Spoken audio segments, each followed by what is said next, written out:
Oh, yeah. The table is such a mess. I try to be a little bit quieter as the kids asleep upstairs. But how y'all doing? It is a wonderful Saturday evening. Spent the day at the zoo or the wildlife refuge with my kid. Whenever I have a good day, it's always a good live upload. Thing I'm working on right now is posture. A lot here as of later. My whole entire life, I'll have poor posture. I'll be hunched over while playing the instrument, head cocked to the side. Need to work on my posture.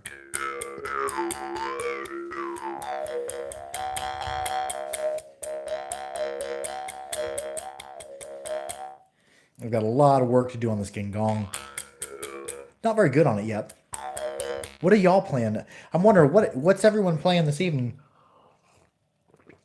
Last night I got down for several hours. I played on a Niega, Kovatsinko, also the Shepherd. I've been playing a lot of my mini alpha as of late, but I don't know in which corner of the house it's hiding.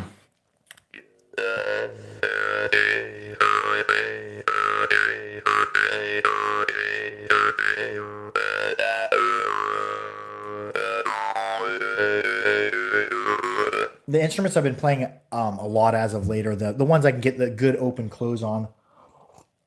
I'm finding it's not just your higher up instruments. It's not just your Morchang. It's not just your Litvinovich in your Babayev. You can get it on a good bass instrument. I've been able to get it on Niega. Been able to get it. Kovatsenko surprisingly does. Yeah, the Niega Oleg, especially his newer ones. They've gotten his earlier work was super super loud and just raw sound. In his newer work, they've gotten a lot more melodic, and like on his newer bass I can get melodic play out of it. And the more I've been practicing my scales, practicing my open close, I'm finding it everywhere. Melodic play is everywhere, even in the instruments you wouldn't normally see as melodic. Like, oh, where's my magnum at? I don't know where my magnum's hiding. Here it is. Even your instruments that you wouldn't think of as melodic, you can get open close play out of it. It may not be as noticeable, but it's really super techno-y.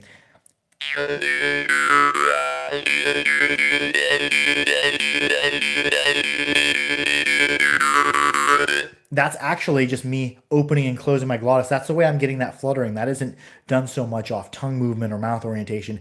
That's in breath, out breath, hold. So a lot of these overly saturated, super loud instruments, you wouldn't think of them as melodic. You can get melodic style play out of them. So I've been seeking melodic play everywhere. I was doing melodic play on my Dan Moy earlier. Oh yeah, on the Star, yeah, Star I wouldn't consider as melodic as an instrument, but you can get melodic play everywhere. And in the past, I was just a rhythmic player. But since people have let me know about melodic play and what it is, it's really been fun. It's really been opening up my eyes. I've been trying to do it as well too on wooden instruments, the open and closed. And the gangong is a skill tester. I never realized when I seen people playing these how much skill it takes or how much adjustment it takes when playing a harp. Harps are pretty easy to play. These string plucked instruments. Oh yeah, those Dan Moy are super melodic, especially for like $7 or $8. Yeah, playing these string plucked instruments, I have a lot of respect for like all them Indonesians you see and people from Papua New Guinea playing these. This is a lot to balance of. Your tones you're balancing just like a regular harp, but also you're plucking. The harp's a lot easier to pluck than one of these as you there's kind of a sweet spot to them, and I can find it for a little bit and then I lose it and then I'll find it for a little bit. Sometimes when the camera's not on it, like last night, I probably ohmed out for about a half hour playing this. And a lot of it I think is due to the alignment because you gotta get your pluck right down correctly, and you can't be too far forward, too far backward, too far up, too far down. And the tendency is I'll start out incorrect, and then I'll find the area that's correct, and then I'll start drifting as I start thinking about my song.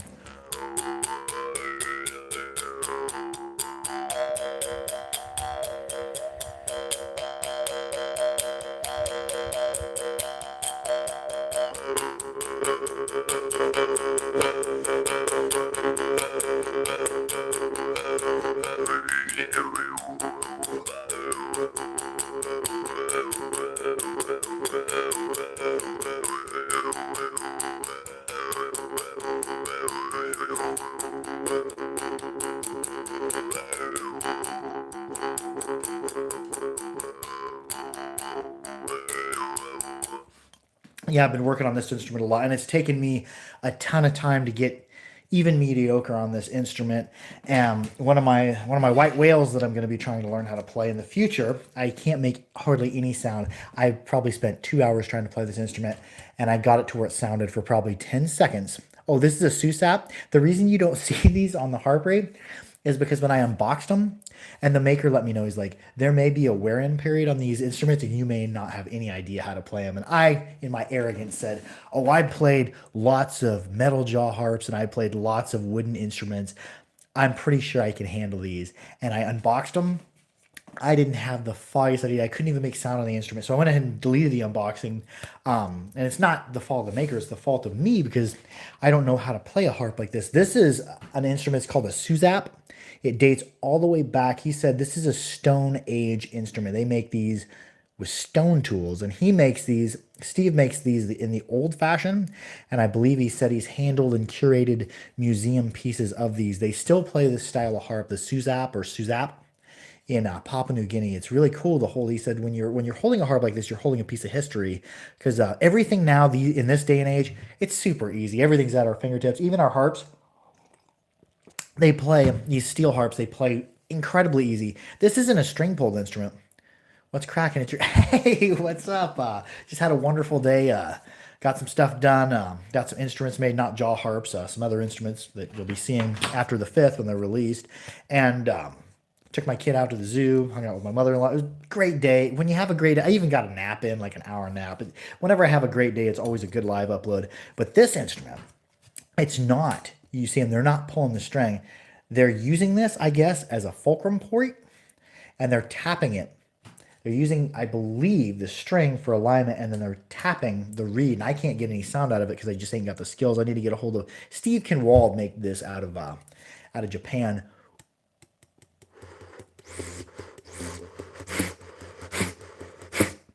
Yeah, I can kind of get sound out of it, but I know I'm playing it incorrectly. So this is going to be my white whale of things to learn because this is the old style, dating clear back to the Stone Age. And I agree with Steve. Is like in this day and age, everything's easy. This gives you the friction with nature, and he makes these in the old way, preserves the old tradition of making them, and this reinstates the friction that we used to have thousands of years ago with nature. Everything used to be difficult thousands of years ago, and this just brings you back to that. Just even learning to play the gong has really opened up my eyes. And like once you finally start getting sound out of it, it's fairly melodious in your head. You're hearing a lot of the tones that you don't hear in it, and you can really ohm out and just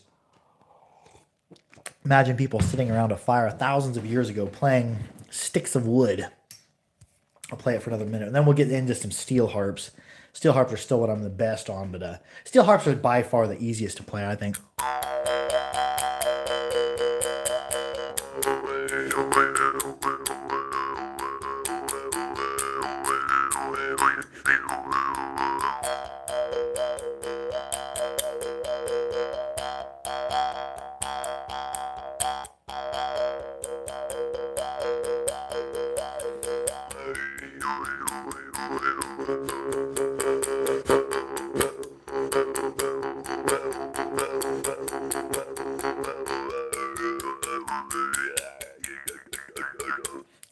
Really primitive sounding.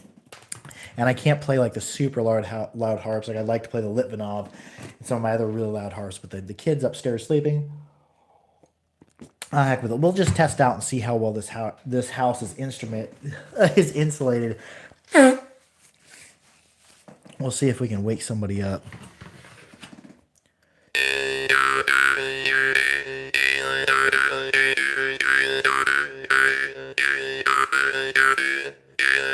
Now I'm doing like a sliding mute, but I'm not sliding across the frame. I'm sliding across my lips. Because if I try to slide my hand across my finger across the front of a flat-fronted harp frame, it's going to kill the reed. It's not going to continue to vibrate. So I'm sliding it along my lips. Oh yeah, I've done. I used to be in construction, and I've done quite a bit of insulating. So yeah, I've messed around with the itch a little bit.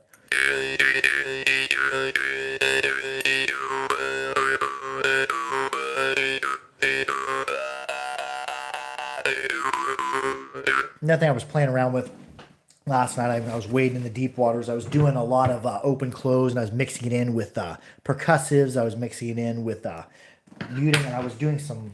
I don't know what you call it. If it'd be a slap mute. I don't know if I was able to kind of find a sweet spot doing it on the Kovac Cinco. And I don't play the Kovac Cinco a lot, but I might start playing a little bit more. They're super for a bass. They're really melodic. Not quite as melodic as like the Niega. I think the Niega makes the best mid-range basses and definitely the best deep basses I've played so far. I've got some Baron Zinko coming. Courtesy of a subscriber, he paid to have one made and sent to me. So in the future, we're going to try Baron Zinko out of, was it out of the Czech Republic? He's supposed to make super awesome basses because a lot of the deep basses you run into, they don't play well. They're clicky. The Niega especially play awesome. Let's see if we can get this slap going. Last night I was actually slapping. I was moving my entire hand. Let's see if I can catch it. I might not be able to.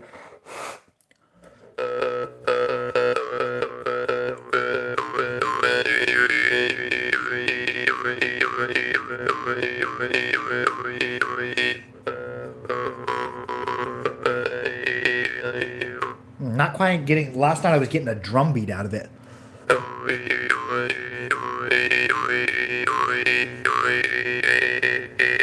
Oh, I bet it is. You don't want to be breathing burning insulation. Don't want to be breathing in no garbage barbecue.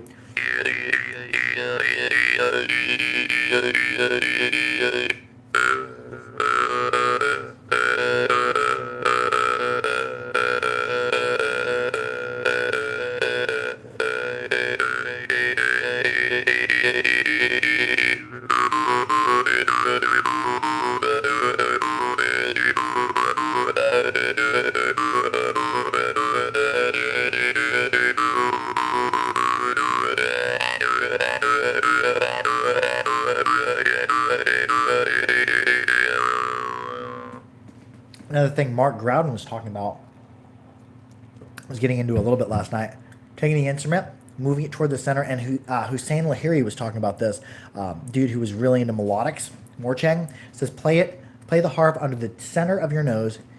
Oh yeah, Kovac Cinco, when I first bought it, I liked it, and then there for a while, I'm like, it's not sensitive enough, it's not loud enough, it's not dynamic enough, and that was before I started doing melodic play, but yeah, doing the open close on it, a lot of the times if you have a harp that's not as screaming loud, your melodics shine through a lot better, like the very sought after Babayev.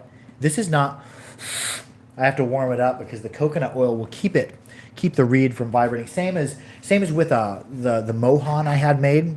I had them gap him so tightly that you have to warm the coconut oil off. Oh, I hope you're having a good night as well. You got to warm the coconut oil up to get it to play because the coconut oil will actually keep the reed from vibrating. The gaps are that tight. You'll hear it once it warms up here.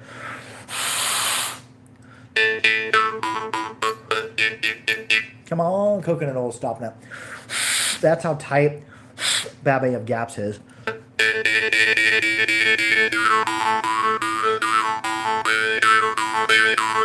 Still got coconut oil. Come on.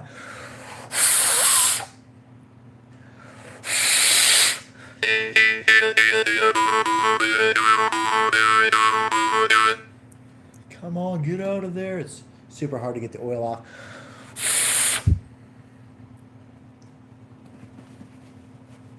Come on.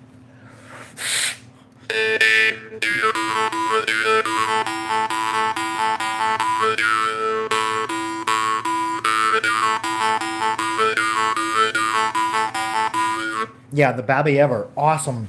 I just missed a comment. The Babayev are awesome for melodic play, but they're not that loud. Just like your Tartar Kubizes or Tartar Kubis, they're not that loud of a harp. A Tartar isn't. Actually, the gaps on a Tartar are they're pretty big. And it's for a reason because it allows the harp not to be oversaturated. So you get really clear bell rings out of it.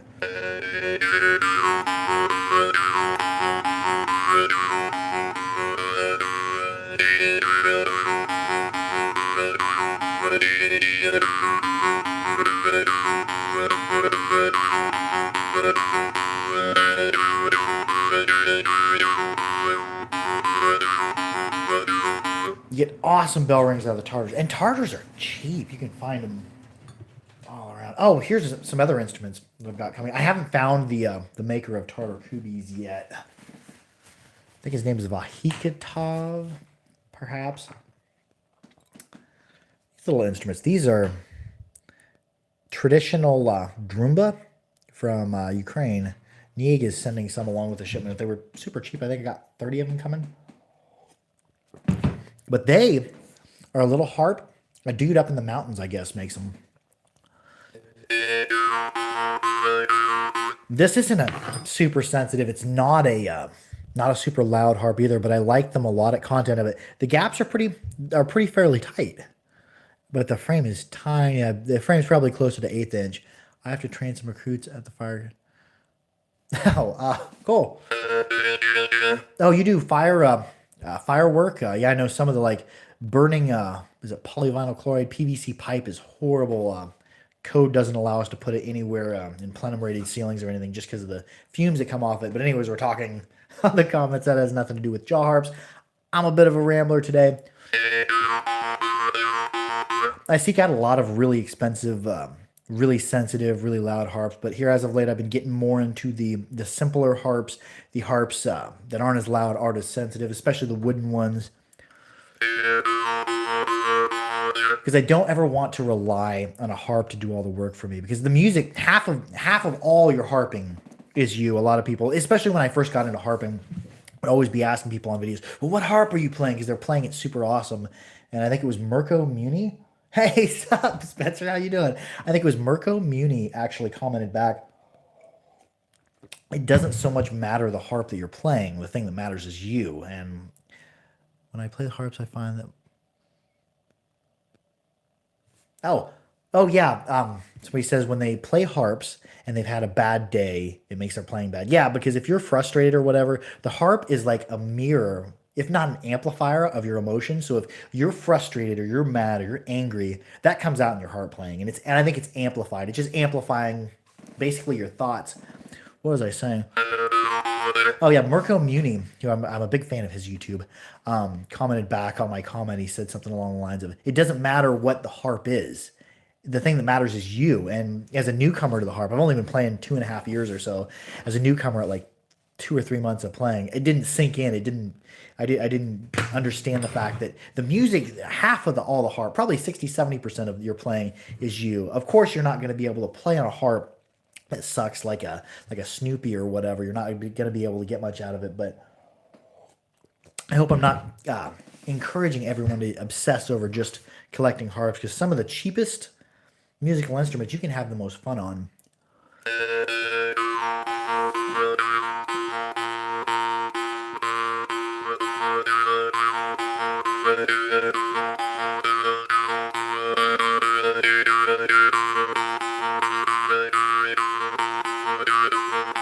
Yeah, my first harp, I wouldn't call it. It's basically a Snoopy harp. It was a Hobby Lobby mouth harp, and I had a couple Snoopy harps sent to me by Dr. Frank, and I fixed them. And Snoopy harps have the worst gaps I've ever seen on a harp, or at least these two did. One of them was actually the frame was twisted. What should we play? Oh, I've also got some Maranzano coming, one for me and one for a friend. I don't know if I'm going to stock them at the harpery, but a dude called Gizwepe. I believe he lives in a village where his house, there's no electricity where he forges, so he's doing them all super old school. I ordered one melodic one and one in the ancient style. So it's cool that people are keeping the Maranzano alive, because that's another thing that's on my list is a Maranzano and a Yakushin Homus. I got one from Burtsev coming. I'm excited about that. Man, I'm super rambly today. I'm not doing much playing, just doing much talking. My brother can make a harp from a dip can lid. I would like to see that. Make a YouTube video of it, post it, and like send me a message or like comment on one of my things, a link, and don't be mad if Google hides it, because sometimes if people comment links, Google will automatically hide it as spam, but I can check into my spam folder. Another harp I've noticed that I'm going back through and I'm playing a lot of harps that I've kept and not really been impressed with or not really understood. This is a Gorka. Like the Mohan I've got, Mohan is the best, I would say the best Morchang maker in India. His harps are super melodic, super clean, and the new ones I had made, I paid him extra to take his time on them, and they're gapped laser tight. They're gapped as tight as Baba Yaga. You can't, if there's coconut oil on them, you can't even play them. But Mohan is definitely, I would say, the better of the Indian Warchang players or makers. Super tones, but like the Gorkas are actually fairly good melodic instruments. If you're getting into the melodic style, the open close style, they respond really well, and they're not overly loud.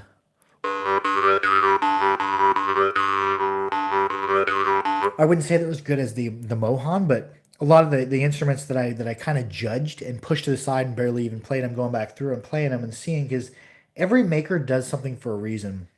I don't know. I don't smoke cigars. Been a long time since I had a cigar, probably 4 or 5 years.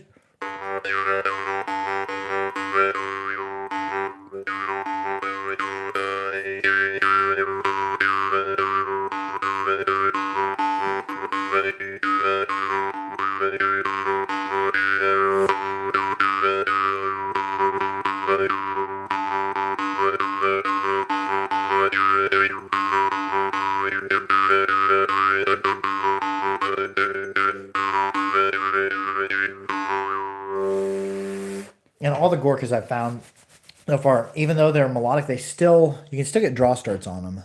So yeah, not bad at all. One of them, Frank Hansen sent me, had really big gaps. I just looked it up. It's Gurkha brand. Oh, cool. Is that like the Gurkha Warriors? Or the Gurkha Kukri? We'll play a couple more harps here. What do we want to play? This is the harp I've been hauling all over with me this week at work. The Sail.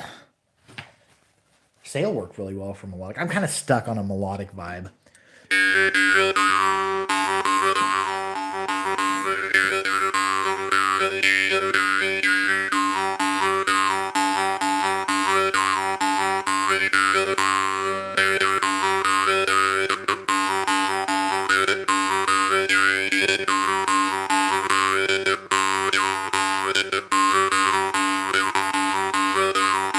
Oh, somebody commented I had my eyes closed. I was zoning out. What was I gonna say? Oh, if any of you are out there wondering what is open close, I keep going on and on about open close. Open close is opening and closing your glottis. When you're breathing in and outward, your glottis is open. When you hold your breath, feel that in your throat. That moving, that's your glottis closing. So you can get a different tone out of every mouth position with just closing your glottis.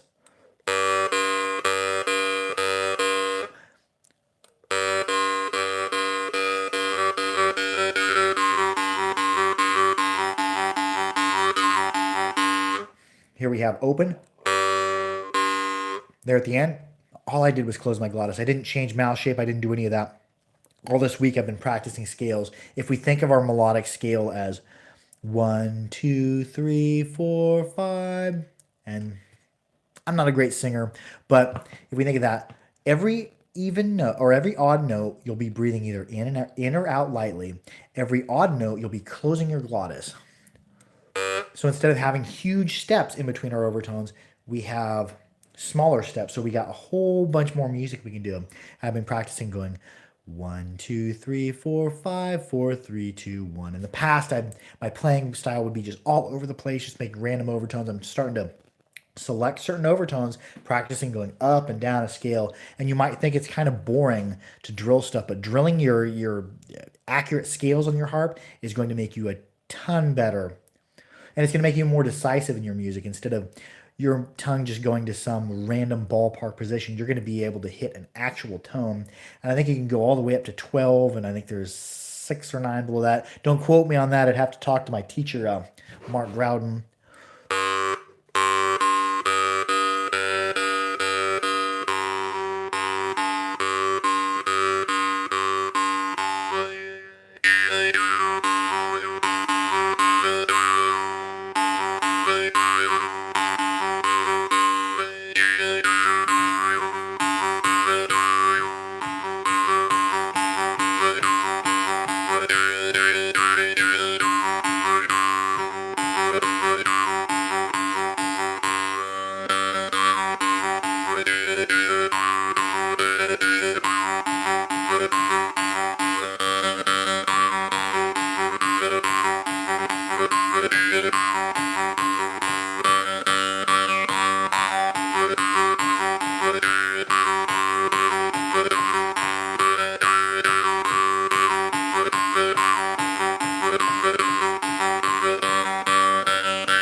And I started off just doing scales, just going 1, 2, 3, 4, 5, 4, 3, 2, 1. I think I was doing some overtones beneath that and also some up above there. But doing those scales really helps you pick out specific overtones.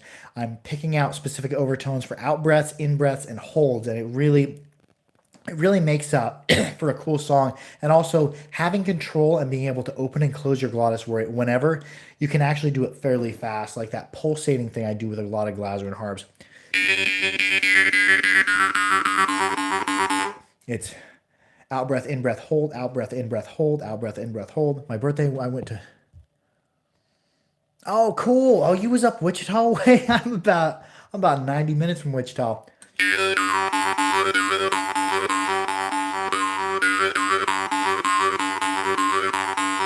That's a good birthday gift. Harps are always a good gift. And what else should we talk about here?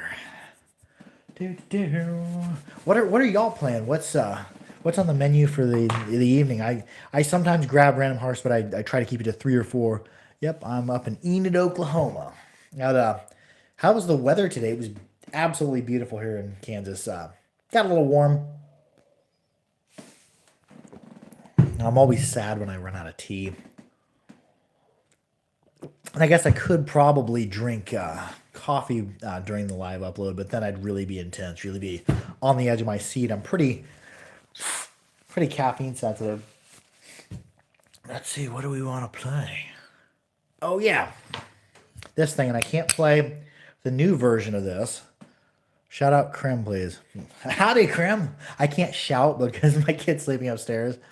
Big Jaw Harp fan lover. Oh, awesome! I'm glad you've joined the Saturday Night Harp. And what's your interest in harps? What's on the menu harp wise for tonight? This is a unique musical instrument. This is clackamore.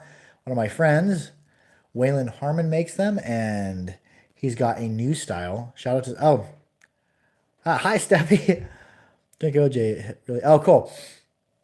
Anyways, this is a clackamore, and he's coming out with a new style of them, the 5th. So I can't show you. I've got the new style, and I've got a whole bunch of the new style I've been sanding and putting together. But yeah, the new style is adjustable.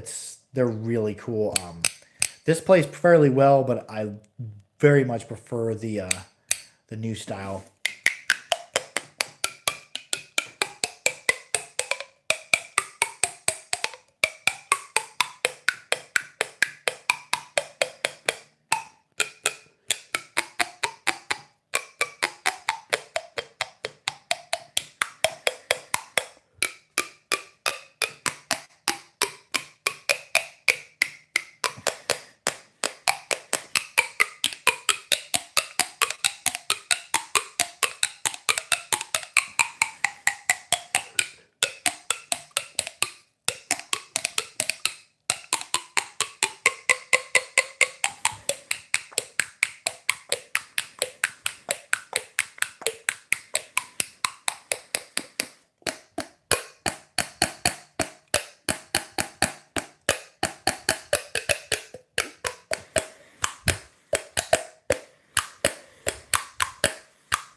I knocked it right out of my hands.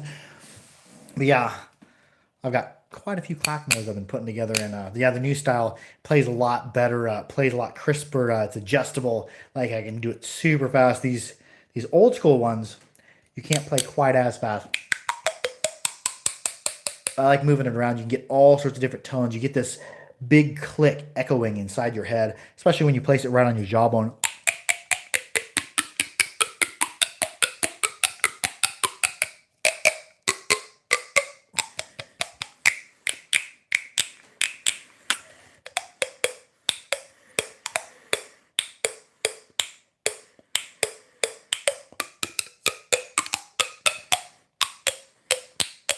And I've been getting down all sorts of instruments as of late. Let's see what else. Oh, here's one, and I broke my string on it. I got to fix it. Is the string being broke kind of negatively impacts it. See if I can get any sound of this. This is a fuzz-wah.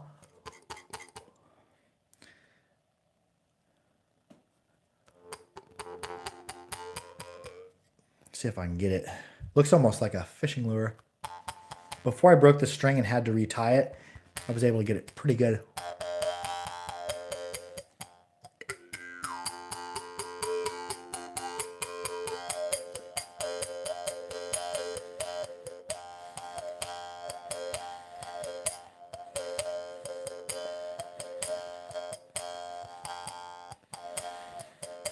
And what I need to do is I need to go through and just put a different string on. This string being frayed really kills the vibration of it.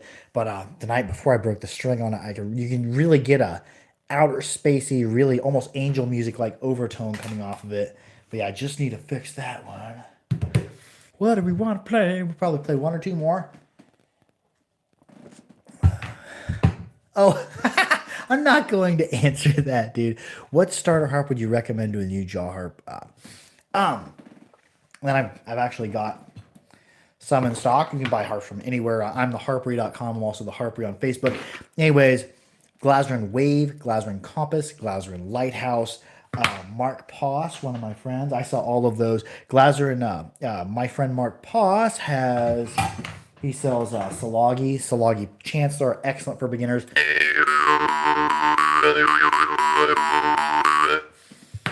Yeah, do I have a Lighthouse down here? I have Alpha. Hold on, just grab it.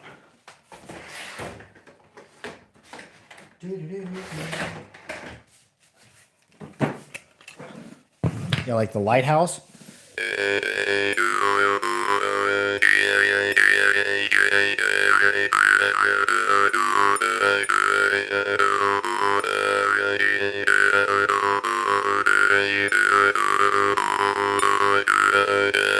And the Lighthouse is a really good harp for like a bass harp for beginners on a budget, because their Lighthouse are super cheap. So are the Wave, so are the Compass.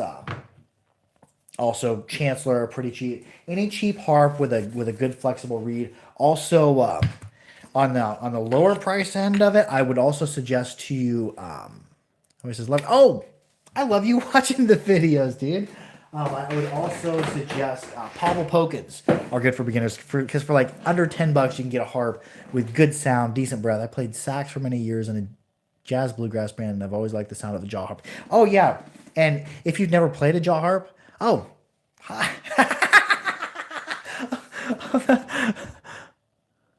Can I play a Jew harp even though I'm not a hick? Yeah, absolutely. Everybody from all over the world plays jaw. Are you saying I'm a hick? I guess I'd probably more refer to myself as a prairie Billy, because we're out here in the prairie without sharing. I don't share a lot of the same political views as people from this region, but yeah, anyone can play the jaw harp. And say he says, "Oh, can I play the jaw harp because I'm not a hick?" Yeah, you can also play techno on a harp, trance, all sorts. You are a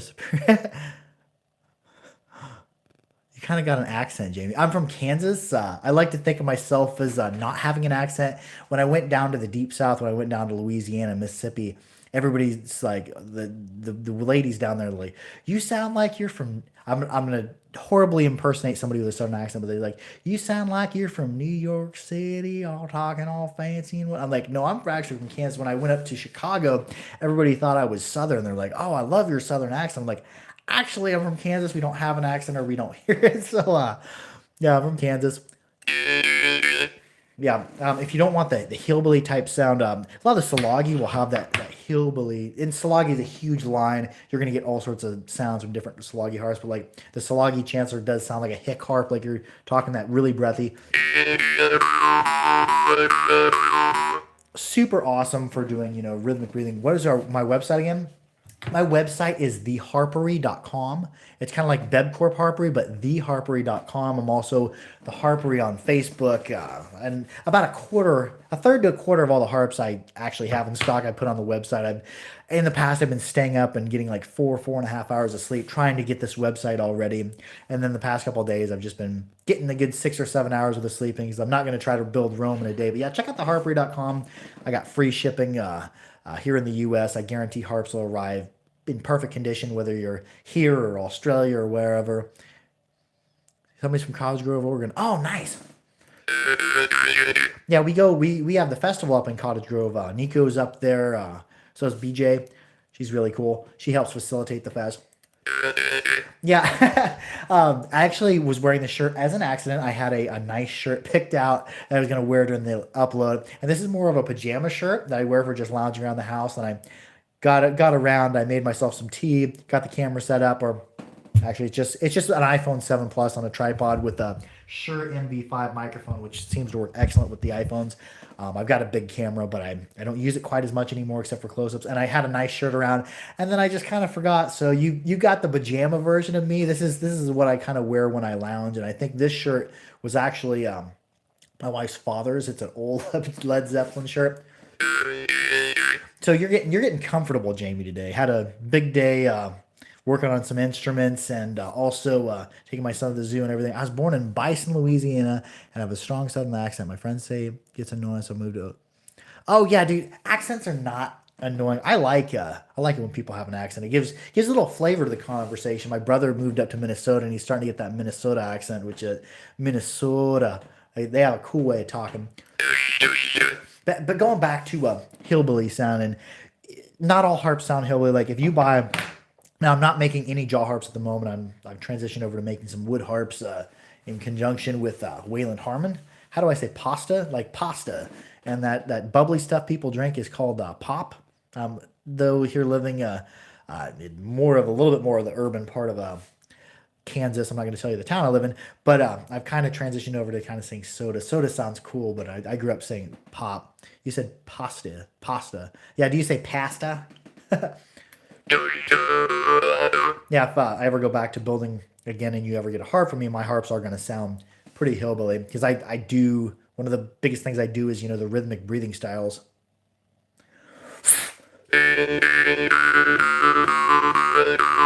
Did I ever take CNC or machining classes to learn how to make juice harps? No, I did not.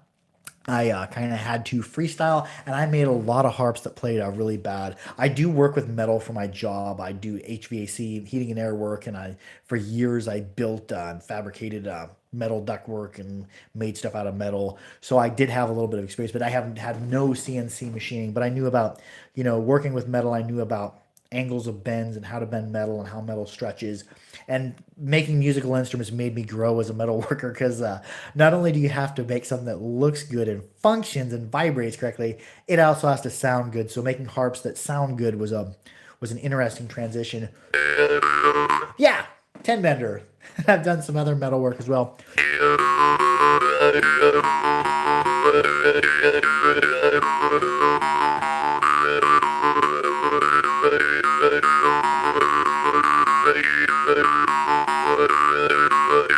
And I did. I have taught quite a few people how to work with tin, how to fabricate, and all that, and a lot of old school styles of fabrication. I've never worked for a company that had a CNC plasma table. So all the sheet metal work I do is laid out by hand. I cut it on shears and bend it on brakes and form it on machines, but none of them are ran by a computer. So all you have is your machining, your tooling, and your mind. Kind of like when I bend harps, I've got tooling for bending harps, but all of it is bent with you.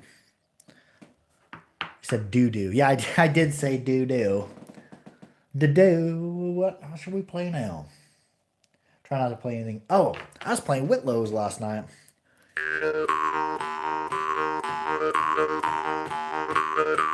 Oh, really? Somebody commented there about a harp. Oh, awesome! And I haven't really started tying my website to my videos yet because I'm still working on it. But it is functional. People have bought off it, and I guarantee that harps will arrive in perfect condition, or I'll just send you another harp. Have I ever made a video explaining the whole process to making one or do plant?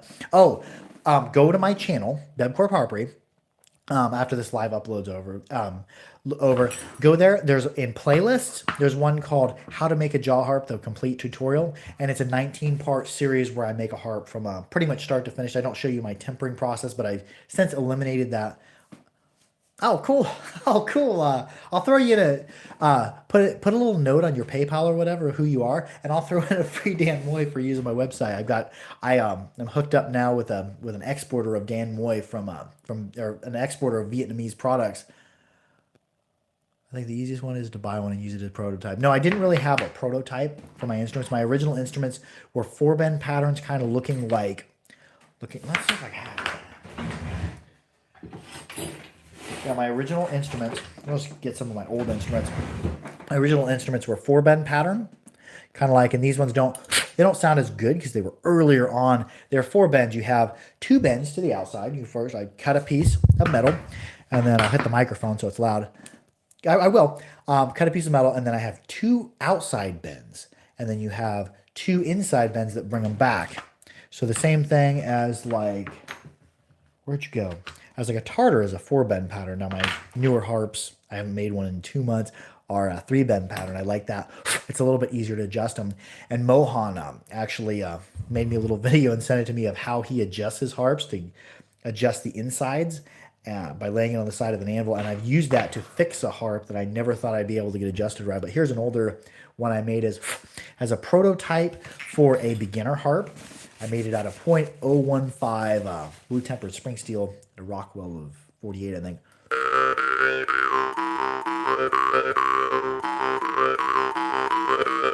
I made it out of .015 because I knew that wouldn't take any pressure at all. Like this harp, you can put it with using no technique. I can hold this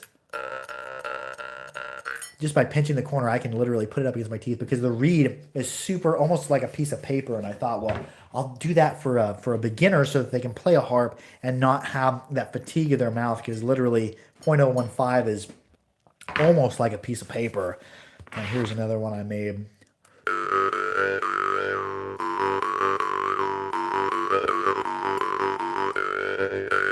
I think that's a G1. It was my prototype for a bass. It didn't turn out as well as I wanted it to.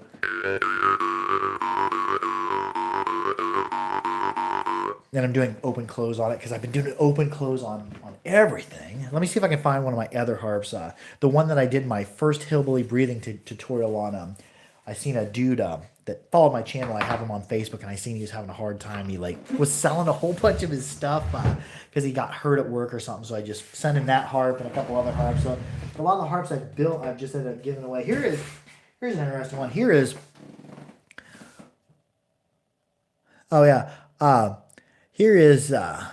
my first harp that I made. I actually about cried when I made it. I bent harp after harp after harp for like a week, trying to get the bends to come out and trying to get one that made sound.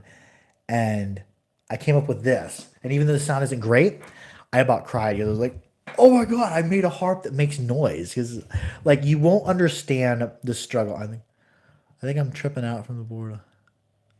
Oh, cool. But you won't understand the struggle of harp building until you actually try it and like fail a ton of times. Then you make something that makes noise, and you're like, oh, I have made noise.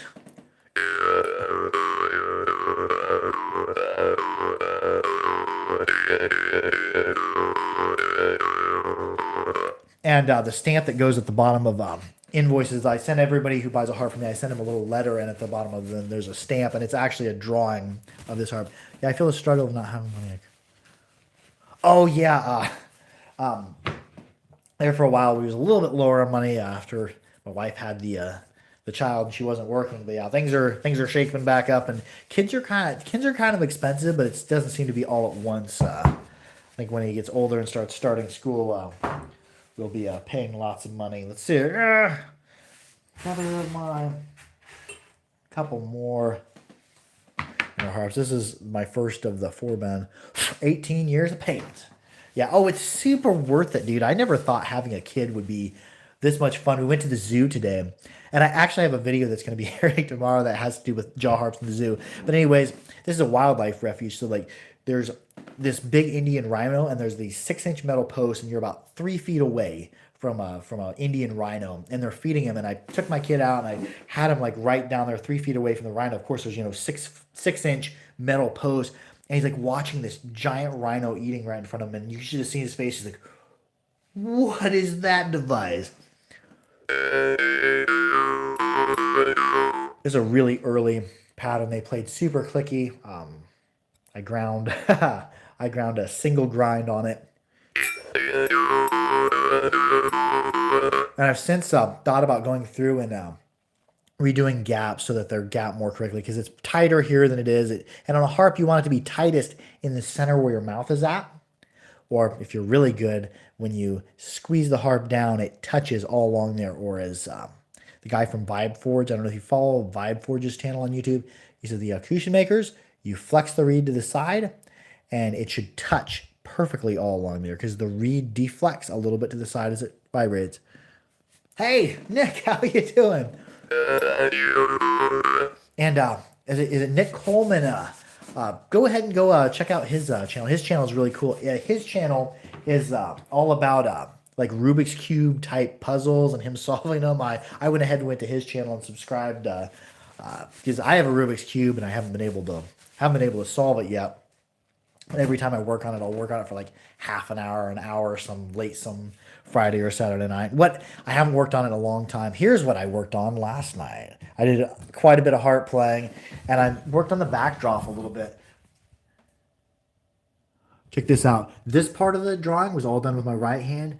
This part of the drawing was all done with my left hand, and everything in the middle was a combination of left and right hand. So I'm gonna get back now that things are calming down a little bit after the kids, been born and whatnot. I'm going to get back into doing a little bit more artwork because I do enjoy artwork. It's super meditative. Just ohm out in the middle of the night and just draw. I put a little bit of music on, and it was just on. I didn't put it on my big speaker. It was just playing over my phone. Led Zeppelin put out a new album, which I don't think it's new music, but oh, they're not Led Zeppelin. Jethro Tull put out a new album, and I was listening to that last night. It really aided in my artwork, and that artwork there is all done with permanent markers and the solvent. And I have to go on a call. Oh yeah, just wait till July. You're gonna be. I feel sorry for the firemen in July. There's another one I did.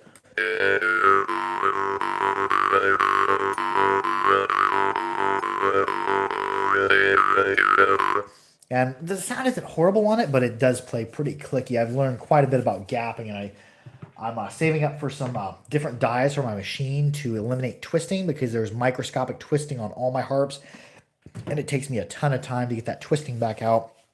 They don't have dies made for bending on a diagonal, but once I get those done, maybe this summer I might be able to resume building some in a limited fashion. I've still got a long list of people who I'm building harps for. I just haven't had time to do them. And with making clackamores, which be on the lookout the 5th, we're going to be coming out with the new design, Waylon's new design on clackamores. And I'd like to play it for you now because they play phenomenal. Even the slightest touch just clicks, and you can click on all fingers. You've been rocking the Pokin.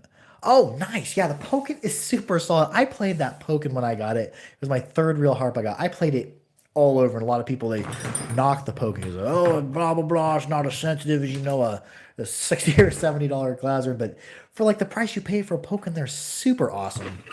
I think they're the best. I would call them the best of the budget harps, and like, yeah, super breathy. This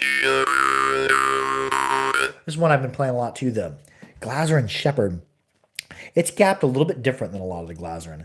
We have big gaps all the way down here, and then just right at the tip, we get tight.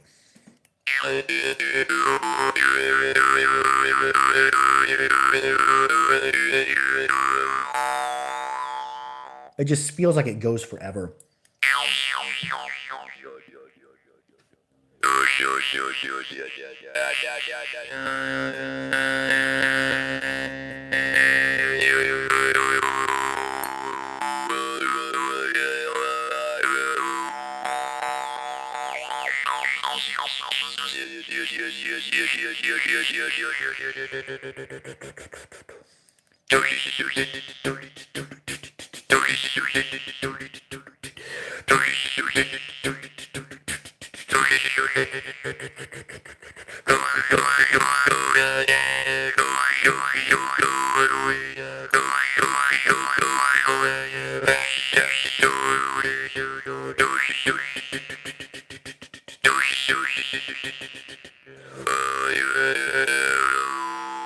That one sounds incredible.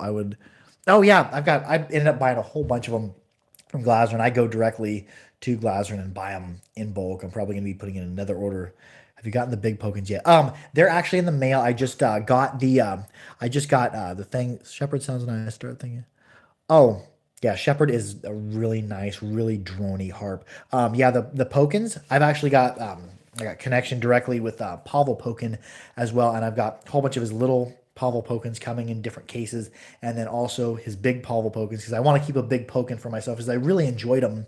And also I've got his brother's tune set because I want to have some like diatonic tune sets of 8 harps for because a lot of people can't afford, 300, 400, 500, 600, $800 or like if you go or if you want a Parma pool tune set of 19 harps, it's you're looking at $1,500 plus on one of those. A lot of people can't afford for a good tune set, so I'm trying out the Vladimir Pokin diatonic tune set because I'll have them super cheap because I want people to be able to have a tune set that they can take with them that plays good and also isn't horribly expensive. So we'll be trying out some Vladimir Pokin harps as well, a diatonic tune set that comes in a box. So I'm interested to see how those go. Then we got some Shipanov coming. I got the Burtsev coming for me that I'm keeping for my private collection. Burtsev's he holds so many different patents on ways to build harps, and he teaches classes on how. I guess he teaches classes in Yakusha on how to build harps. Has writings on theories on how to build harps, and he actually came up with that three mount that as Almentionov uses. I'm interested to try Yakushin Homeless, and I decided I'm not just gonna buy any Yakut Homeless. I'm gonna try a Burtsev and see what a really expensive harp plays like. And not saying that a really expensive harp's gonna play better than. Do you do giveaways or contests? Yeah, I've done. We just did. Dr. Frank gave away a Pokin probably here in the next couple months or so, or maybe even in the next month. I might be doing a giveaway of a Glaserin harp or something to commemorate and help promote my company, theharpery.com.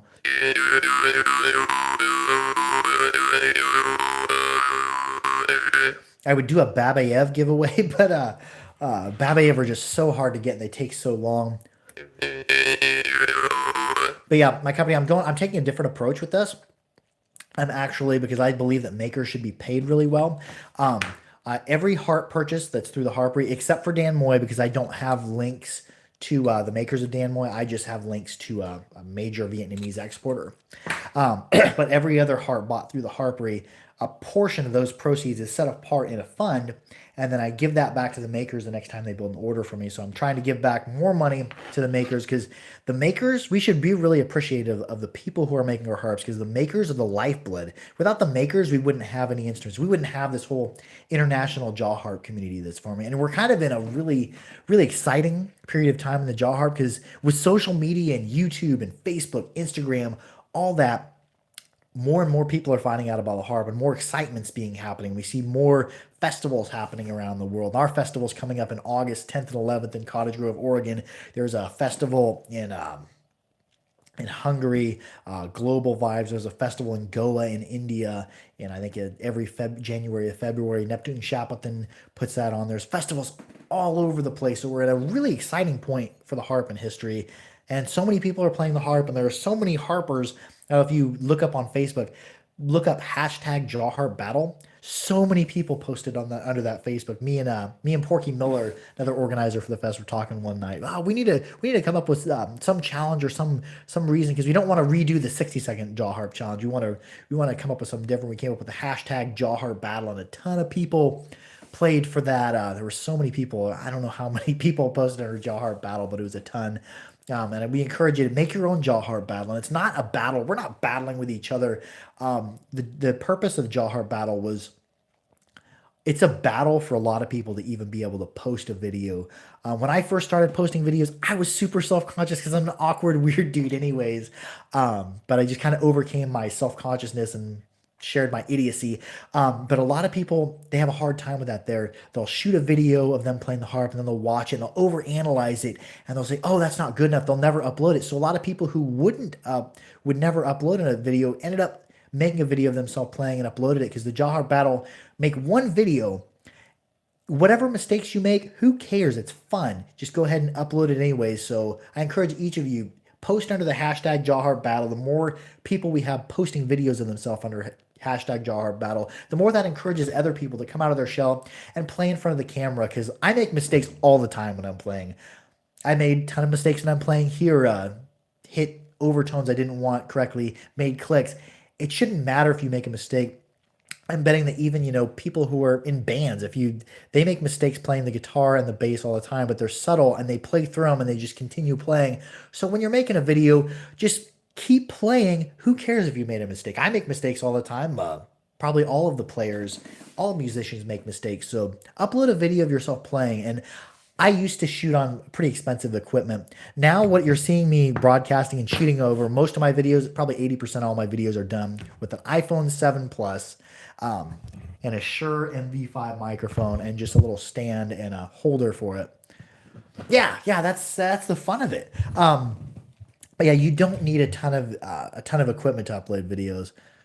Oh, Bruno, you are a heck of you're becoming a heck of a melodic player. He made a video on Facebook that we posted on the North American Jaw Harpist, and he was playing in this forest amongst these mushrooms. It was really cool. What's up, dude?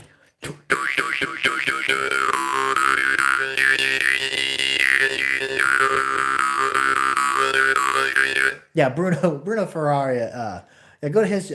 Do you do? I guess I don't know if I'm subscribed to your channel. I follow you on Facebook.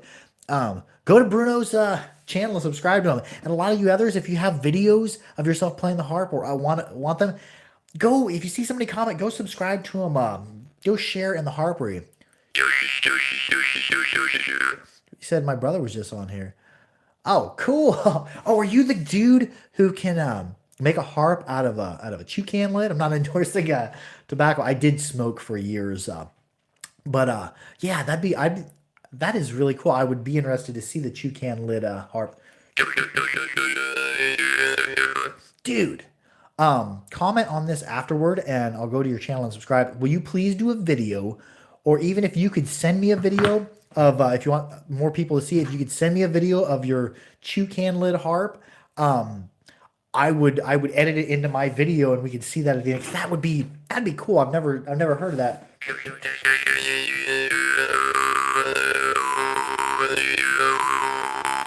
Yeah, all us out, I don't know if Oklahoma is still considered prairie, isn't it, or grassland? All of us out on the prairie, we are pretty innovative.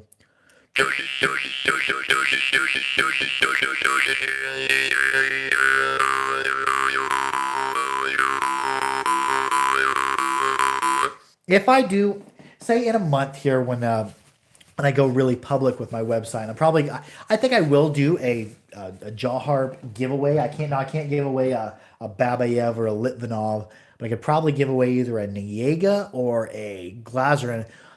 What would be the harp people would be most interested in for like a jaw harp raffle? What harp would that be if I went between Niega? I couldn't do the Niega deep bass because the deep bass are super expensive. My cat loves the sound of the poke, and I play this. Oh, nice, Mr. Pickles. I've got the door closed, so Mr. Pickles can't jump up here and grace us with his presence. But yeah, he really does like the sound of the harp, and I've got a video coming out tomorrow where I played the harp for some animals at the zoo, and one of them didn't like it. So yeah, would you be more interested in like a Niega mid-range or Niega bass? Not the deep bass, or a Glazerin harp for the raffle. Because for mid-range basses, deep basses, Niega is where it's at. Uncle Jim, good old Uncle Jim got one this evening. I think he was really impressed with it as well. Trenton Henderson, musician, got one, and the reed consistency on them is awesome, and they play so stable. A lot of your harps, and that deep bass that I sold, and I've got several more coming. They're like this long. They play down to like 32 hertz, which is super low, and you can play them fast like a mid range. How did I find out about Juice harps? Well, what happened is I got a hernia at work, lifting a lot of weight, moving it through the mud and whatever. We had a 600-pound unit get stuck in the mud, and I had to break it loose and push it up a hill. And I ended up giving myself a hernia. I had to have a hernia surgery, so I had to take like 7 weeks off work because my job's fairly strenuous. I'm always lifting heavy weights, always climbing, always hauling stuff up and down ladders, up and down stairs. So it's fairly physical. Not as physical as like an oil field job or something like that, but it's pretty good labor. So I wasn't able to work for 7 weeks, and then I just recently quit smoking. I transitioned from like cigarette smoking to the smoking a corncob pipe to back again, blah blah blah. And then I quit cigarette smoking for my surgery, and I always used to enjoy going into my backyard. I had a big, really lush backyard, and didn't have much of a house, but I had a big backyard. But anyways, I'd go back there and just chill and smoke cigarettes, well, or smoke a pipe. And after I quit smoking, I just felt like I was going back there to sit, just to be bored. I like to fiddle. I like to do stuff. So I picked up a Hobby Lobby mouth harp and started playing it. And I would go into my backyard and take jaw harp breaks. Somebody says, "Hey, I'm 18. My brother's 26, and he got me into harps." Oh, I like your brother already. He's a good dude. So yeah, quitting smoking and a hernia basically got me into harps, and it resulted in the obsession you see now. When I was a kid, we were watching a cowboy movie with my parents, and like I remember the scene. They were like covered wagons in a circle around a fire, and there was like it was dark out in this movie, and I heard this twangy noise. I don't know exactly how the thing went because I was really young, and I asked my mom, and I'm like, "Well, what is that?" She's like, "Oh, that's an instrument that looks like a horseshoe that people put in their mouth and play it like a spring." I'm like, "Really?" And then I forgot about it for years, and then later on after my hernia, I found it again, and that led to this obsession. But I've always, my whole life, I played guitar for a while. I played cornet when I was in high school, which is like a smaller version of a trumpet. And I always wished that there was an instrument out there where any tune that I had in my head, I could just put out there and start playing. And the jaw harp, once you start getting better on the jaw harp, it's like that. It takes, once you start learning and getting muscle memory with it, it takes music that's in your head and just instantly translate it.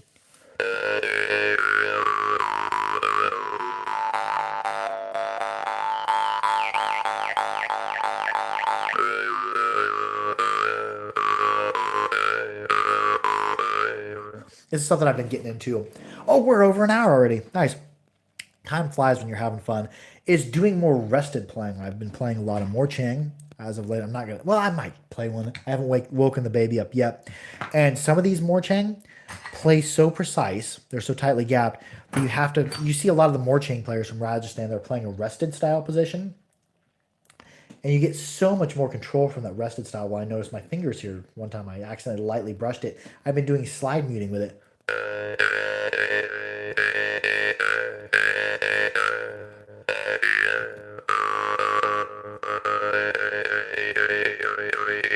You can slap mute there too. I really enjoy the rested playing because even if you're looking to do a backstroke, you can have so much more control doing the rested position with two fingers, sliding your backstrokes,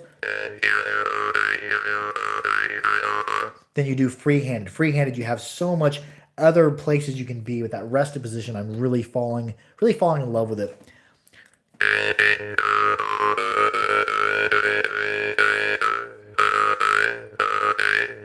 And for muting, you have so much more control from having a rest. That would make sense that if you were, we're just going to compare this to, I don't know if you've ever done much target shooting or shooting with a rifle long range on targets 300-400 yards. You have so much more control if you're resting on something.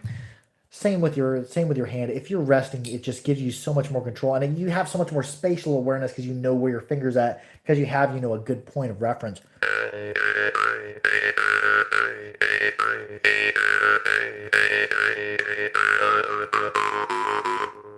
Even for slapping. My brother's always at work, so I experimented while he was gone. Copenhagen. Oh, cool. You don't have a harp for yourself? Dude, you know what you need to get. If you don't have any money and you want a cheap harp that gets you a lot of play, get yourself a Dan one. Now, if you're looking for a harp for like a young kid to play, I would not give a younger kid Dan Moy because they're pretty stabby one time cleaning one. You got to be careful wiping them off, not just wipe them off like they're a harp, because this end here, it's a little needle of a razor blade. But get you one you can play up against your lips, like a Dan Moy. You can get them for I think I sell them for like $7.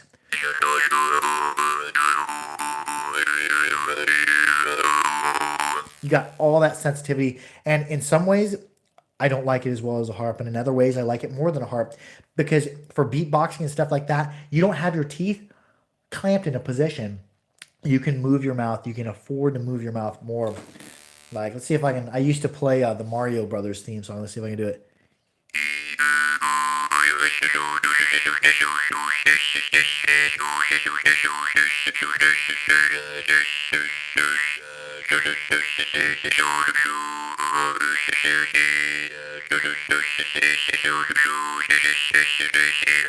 I haven't practiced that in a while, so we might be kind of spotty. But yeah, beatboxing, you can do hillbilly breathing on a Dan Moy really easy.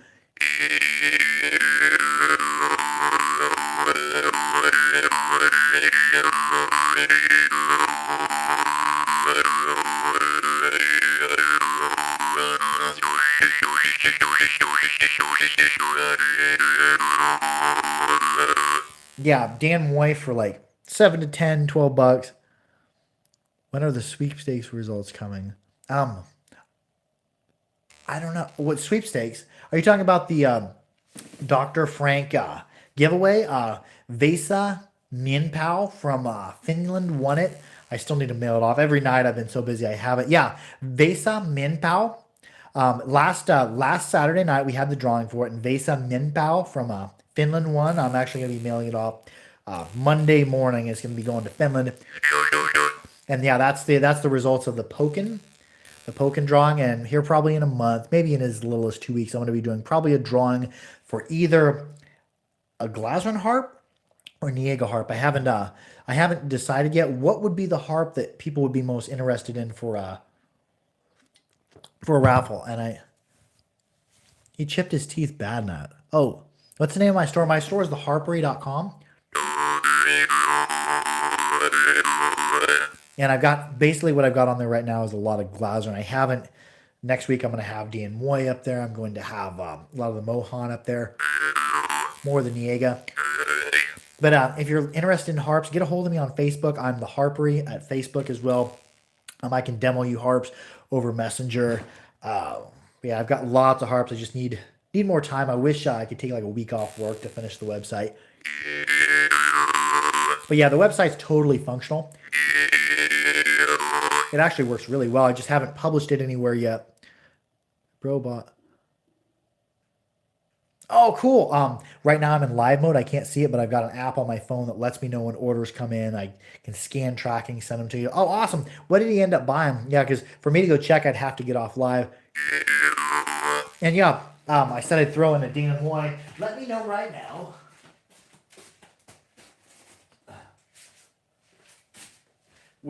I said I'd throw in a free Dan Moy for him ordering from a website. What would you be more interested in a free Dan Moy? Would you be more interested in a bass Dan Moy like what I'm playing, or more of the mid-range, is a little bit more hillbilly sounding? And I got a mid-range one somewhere upstairs, but I think it's in the spare bedroom. Oh, really? Let me know. I'm throwing in actually, I'll just throw it in for you. What would you be more interested in? Like a mid-range Dan Moy? No, bass. I'm just playing that one to demo it. You're like a bass one like this.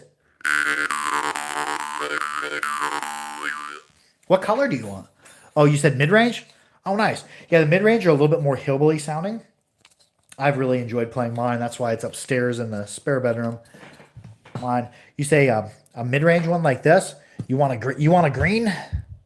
I got all sorts of different colors of these. I'll just include this one. I'll put it in my outgoing drawer.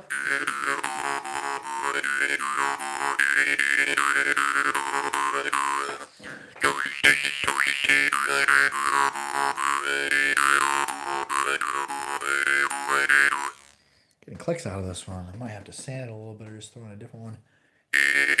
Oh, there it is. I was holding it crooked.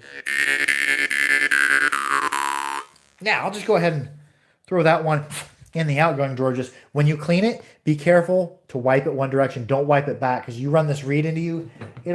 I ran one probably a quarter to a half inch into my thumb. I almost did it there. Yeah, Dan Moy are super awesome for, you don't have to spend any money to get a Dan Moy. I'll just put this one in my outgoing drawer. When I look at his order, I'll just throw it in there. That way you can play something that's not a chew lid. I'm interested how well a Copenhagen lid sounds. Let's see. We're gonna play one more harp, and then I'm gonna resume my evening. I'm gonna probably put some music on and work on my drawing up there.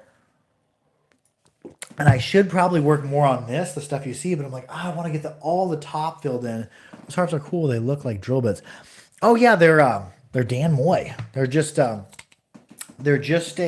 brass piece of brass, and I think they stamp them, and then they abrade the end of it till it cuts out for a reed. This is my personal one.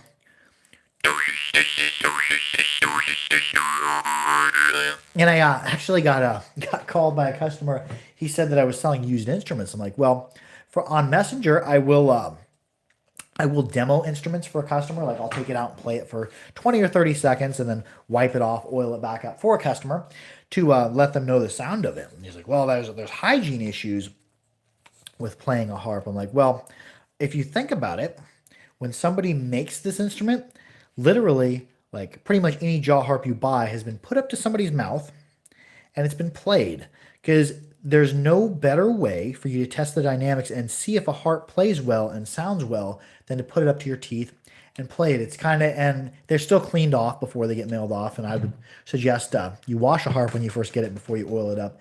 But it's pretty much like a fork.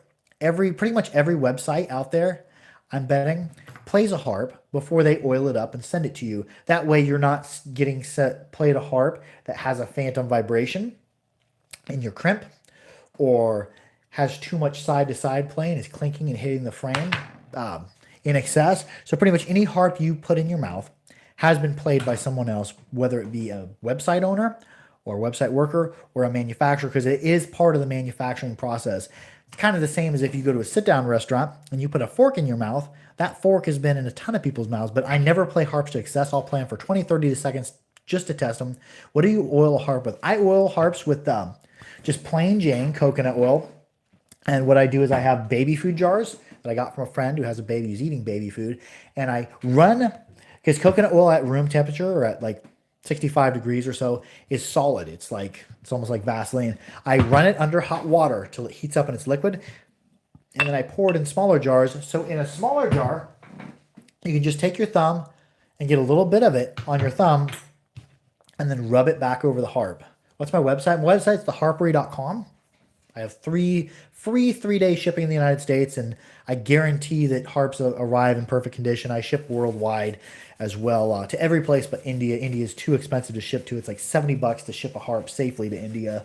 But yeah, I haven't been publishing it to my videos yet because I was waiting until it gets bigger. But yeah, the website is functional. It functions really good. And just get a hold of me or just order one off that. If you want to get a hold of me on Facebook, I'm the Harpery on Facebook as well. I'm going to play one more harp, and I'm going to get into expect Russian news. Oh yeah, I do pack harps in Russian newspaper. I also have some Japanese newspaper that if anybody ever orders a gingong, and I'm trying to get better on playing these ancient Stone Age style instruments before I sell any of them, because I won't sell an instrument that I can't play. But yeah, hopefully someday, and if you buy a harp from the Harpery, not only is a portion of that getting set aside and sent directly back to makers, you're kind of supporting the YouTube channel as well, because eventually, right now, I don't keep any of the money that I make off harps for myself. I just reinvest that back in the Harpery, so I get more harps coming from more makers and everything. But eventually, someday, I do want to quit heating and air, and I'd like to, just build musical instruments and just have the YouTube channel and just sell instruments. That's my dream, to someday get out of the field, but we'll see. We'll see in the next couple of years if I can do that. It's kind of hard to replace a heating and air job, because the work kind of sucks because you're out in the elements a lot and you're lifting heavy things a lot. But the pay in heating and air is pretty good. The hours going into summer are hard though. There were nights a couple summers ago where I'd work till 11:30 at night. And that's miserable. Being out in the dude from Oklahoma probably knows. You'd be out in the heat, 108-degree heat all day, and then the sun goes down, it starts to cool off down in the 90s, and you're still at work.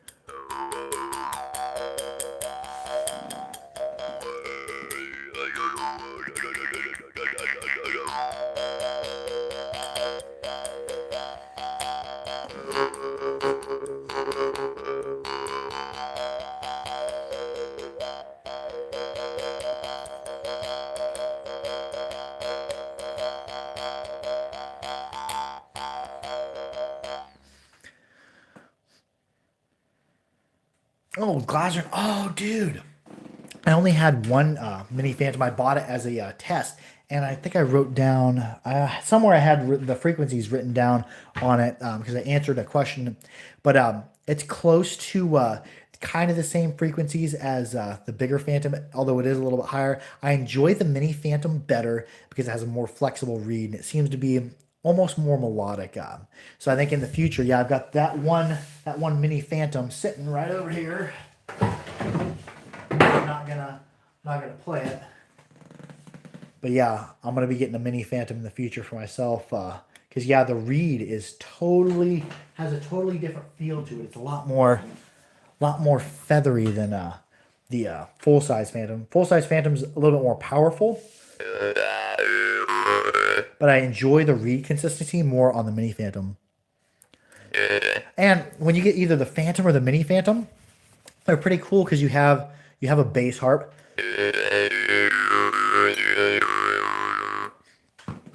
And you also have your mid-range tuning as well. I wish I kept that paper that had them written on that. I think I threw it away. Yeah, I don't have it.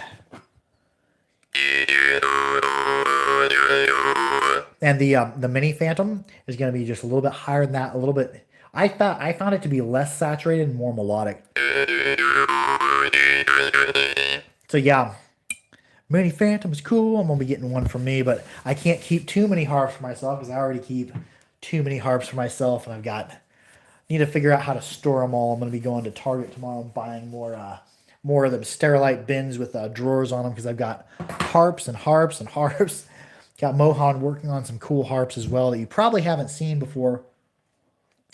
Some tunings and frequencies you probably haven't seen before in a Morchang. So I'm excited to get more Mohan in. Let's play a Mohan. Because Mohan are super melodic.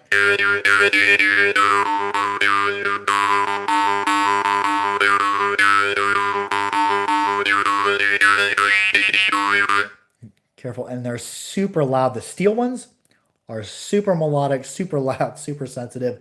And I sold one to a dude over in Spain, and he had bought a steel one from another website, and I asked him, well, how are the gaps on them? Because these you can barely see light through them if you squint. They're invisible, about like Babayev. Because I paid him. What I did is I paid him more than what he was asking.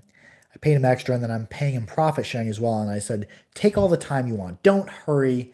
Build the best Morchang you've ever built. And apparently, from the dude who bought them from me, who had another of his older steel ones, the gaps are quite a bit tighter because yeah, they are ridiculously tight. So that's why I think don't haggle with the makers. If you're buying directly from a maker, don't haggle with them. You're not going to get better quality harps if you try to drive their price down. Be like, well, I'll buy such and such so many from you, but give me a better price. If you drive the price of a maker's harps down, they're probably not going to do as well. Somebody says, oh, he locks up his harps. Yeah, well, you know what? If he does order that, then you'll have a bass Dan Moy. Oh, this is my personal one. I'll grab you one. Do you have a color preference? I think I've got red and purple and blue over there, green. I'll throw in that Dan Moy, and you can have it if your brother lets you have it.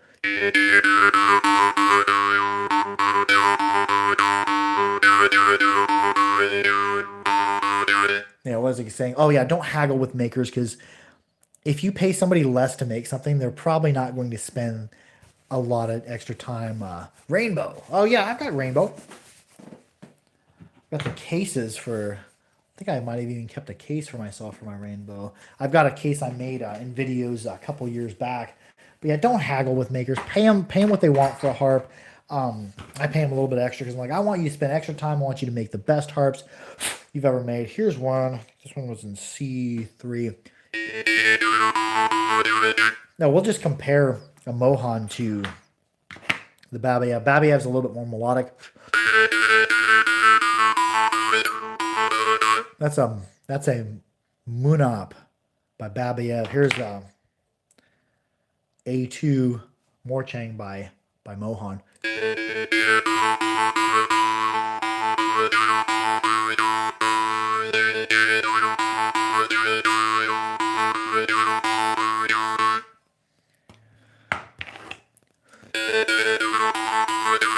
Yeah, the Babaev, I'd still give it the slight edge for being more melodic.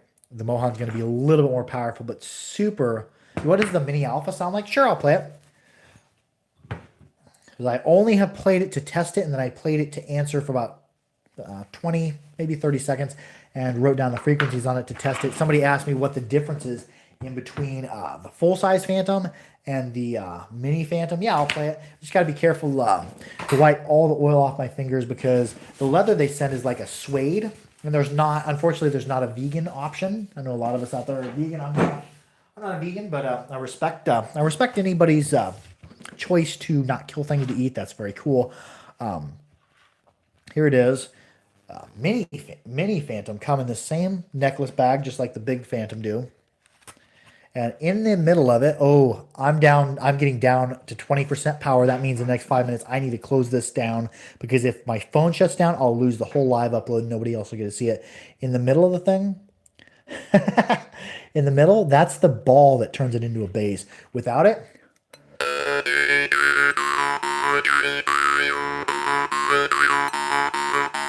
this one is fairly melodic. And Glazerin, even amongst the same make, they range in spectrum, in frequency, and in timbre. And this one is fairly melodic. I like it. Then with the ball in, you remove the ball out of the necklace carrying case, and it inserts right into the harp.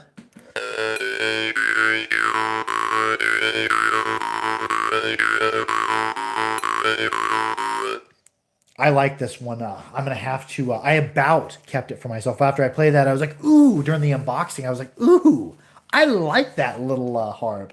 And here's a full-size Phantom.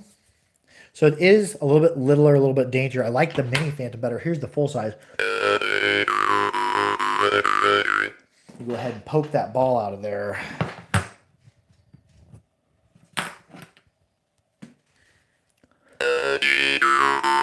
So it's more loud, more powerful. This one, my personal one, is one that I got several years ago. It doesn't play as good as a lot of the full-size Phantom that I get now. I don't know if that is due to just this particular harp, or if Glazerin has updated his styling a little bit. I've noticed that what about the Alpha and Mini Alpha? Yeah, I was just doing a comparison in between them. I was playing the full-size Alpha. I like the Mini Alpha better, but the newer full-size Alpha I got play better. They sound better. I like the consistency of them better. But I've noticed that with some Glazerin products as well. We'll just do a comparison. I can poke this ball out. These balls really stick in the trigger. You pretty much have to poke them out with an ink pen, and that ball goes right back in there. We'll put this. I got it oiled up.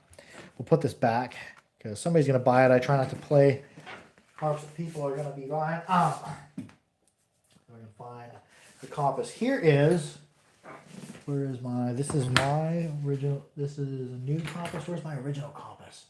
I was playing on it last night. I was really hammering on it. But yeah, the compass I bought years back. Oh, here it is. Here's my original compass I bought several years back.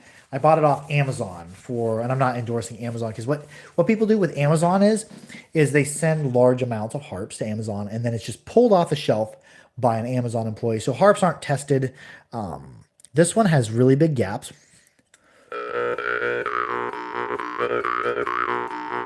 It's not very sensitive, but I do enjoy how it plays. I did the Have a Nice Day video on the 20th with this video, because it's not being very loud, but it has a quality I like, because I can hammer and play this harp and breathe as fast and as hard as I want, and I know that it's not going to wake up the baby upstairs.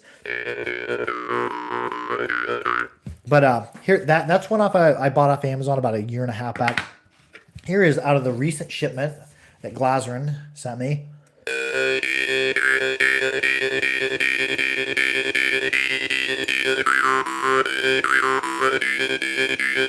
Quite a bit of difference in between sound.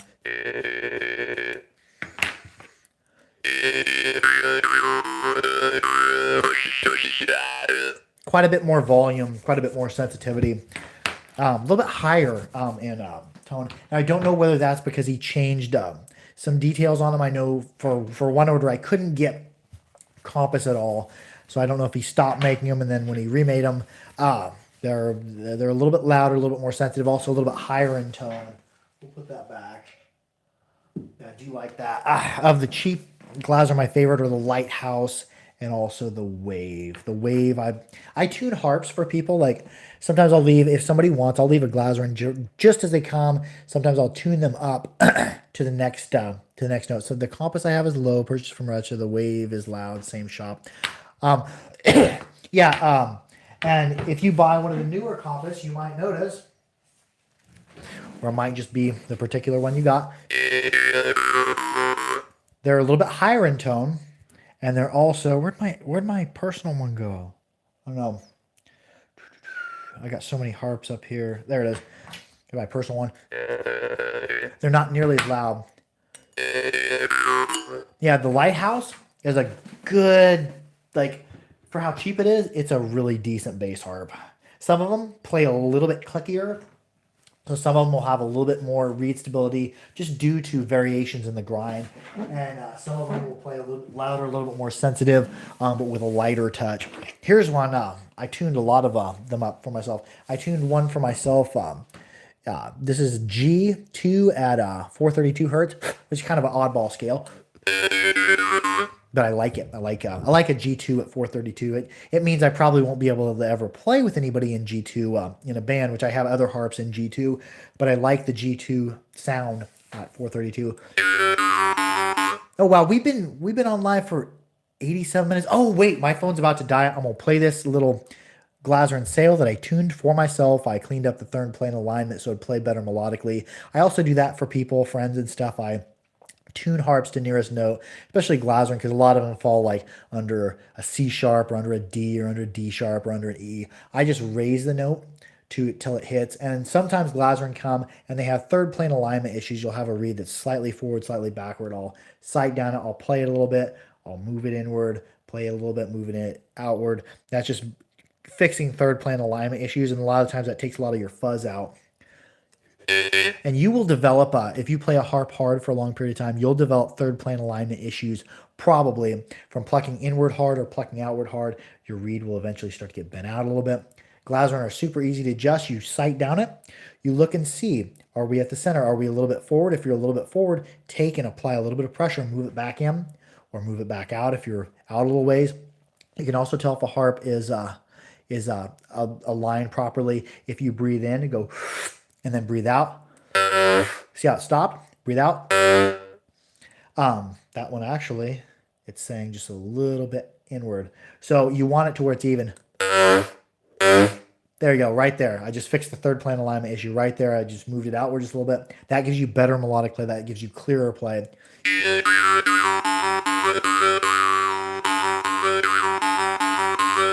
So on your harps, and I might do a tutorial video on this, on fixing third plane alignment. If you have a Litvinov, send it to me and I'll fix your third plane alignment issue, because Litvinov don't sit straight.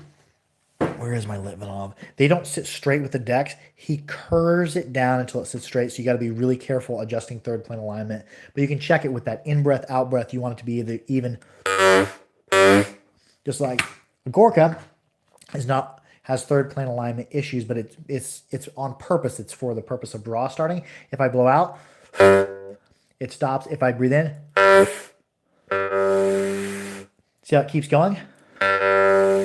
It's because the reed's sitting a little bit further, but I don't want to fix the third plane on this because I want it to be continually draw startable. But if you want to fix third plane alignment, Glasser is a good place to start because we're sitting flat fronted, so you can literally see when one is misaligned. But anyways, that's going to be it for this this live upload. I love y'all. Thanks for tuning in. Thanks for following the channel. I hope your harps are clean, dry, and oiled. I hope your harps are also well used. If you have an expensive harp and you're like, oh, I don't want to play it, I don't want to mess it up. No, a happy harp is a harp that gets played a lot. Let's go ahead and let's play the Litvinov, even though it's really loud.